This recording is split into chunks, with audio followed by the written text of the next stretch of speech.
Selamat datang, jumpa lagi dengan opini, edukasi tanpa ilmu yang sundul langit, yang penting berisi. Demokrasi di Indonesia justru dipergunakan sebagian ormas atau individu sebagai alat untuk menyerang pemerintah tanpa kajian yang objektif dan hanya terkesan yang penting beda. Bahkan mereka terkadang tidak segan untuk menyerang presiden baik sebagai personal atau sebagai institusi kepala pemerintahan atau negara. Tujuan mereka jelas menciptakan instabilitas politik daripada mengedepankan kritik yang membangun. Sasaran tembak untuk menciptakan instabilitas politik bisa dibaca dengan pola menyerang ormas Islam terbesar Nahdlatul Ulama dan kepala pemerintahan atau presiden. Dengan dalih kebebasan berpendapat yang dilindungi oleh undang-undang, mereka seolah tak peduli walau kebebasan itu melanggar norma dan etika. Sasaran tembak tersebut memang sengaja dibuat agar dapat mempengaruhi masyarakat menjadi terbelah dan Islam terpecah sebagai mayoritas. Kehadiran kami, Sugi Nur, Rizik Syihab, Yahya Waloni, dan banyak lainnya yang berbalut jubah dan agama jelas diciptakan oleh kekuatan besar untuk bermulut besar, bak singa gurun yang dapat mengguncang perpolitikan Indonesia. Kaum oportunis sengaja dipelihara dan dibesarkan agar Indonesia disibukkan dengan menjaga stabilitas politiknya dan jangan sampai terwujud sebuah pemerintahan yang kuat dan rakyatnya bersatu nasionalismenya untuk menjadi negara maju dan mampu secara ekonomi dan politik serta berdaulat. Pihak oposan legal seperti partai politik tidak kelihatan hadir dalam forum-forum yang memberikan pencerahan kepada publik atau masyarakat dalam memberikan kritik dan solusi yang mengisi ruang ilmiah dalam kajian yang serius mengapa beda dengan pemerintah, sehingga masyarakat bisa cerdas dalam menilai apakah sebuah kebijakan pemerintah salah atau kurang tepat.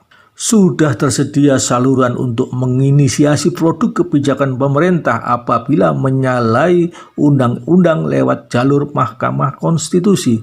Namun justru yang terlihat bukan partai oposisi yang melakukan, tapi banyak dari kalangan akademisi atau praktisi hukum. Mungkin di sini partai oposisi hanya cari aman saja. Kehadiran kaum oplosan yang berbentuk ormas dan individu ini sudah sangat mengganggu karena sudah terang-terangan dan berani masuk terlalu jauh mendelegitimasi pemerintahan dengan sebutan presiden ilegal, rezim zalim, dan sebuah negara autopilot. Mengapa pemerintah diam dan seolah hukum tidak bisa berfungsi untuk mengambil langkah tegas di era demokrasi? Bukankah ada undang-undang yang mengatur agar demi terciptanya stabilitas dan persamaan hak dan kewajiban bagi yang pro dan kontra apabila menyatakan pendapat melalui demo dibatasi baik dari jumlah massa dan waktunya agar tidak merugikan kepentingan publik. Kalau ini dibiarkan terus-menerus pasti akan terpancing pihak lain yang merasa jengah dan pro pemerintah akan mengimbangi permainan kaum oplosan dan terjadi chaos dan instabilitas politik.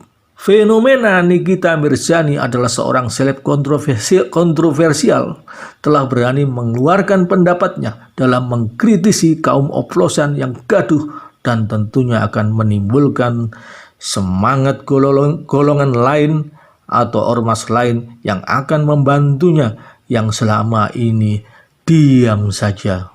Lalu bagaimana peran pemerintah membanting kaum oplosan agar tidak gaduh yang terlanjur overacting dan overconfidence? Apakah tidak ada produk hukum yang mampu memperlihatkan bahwa negara berdaulat dalam menegakkan hukum bagi mereka yang berlindung dengan demokrasi tapi sebenarnya hanya merongrong dan mendelegitimasi pemerintahan? Anda tahu jawabannya?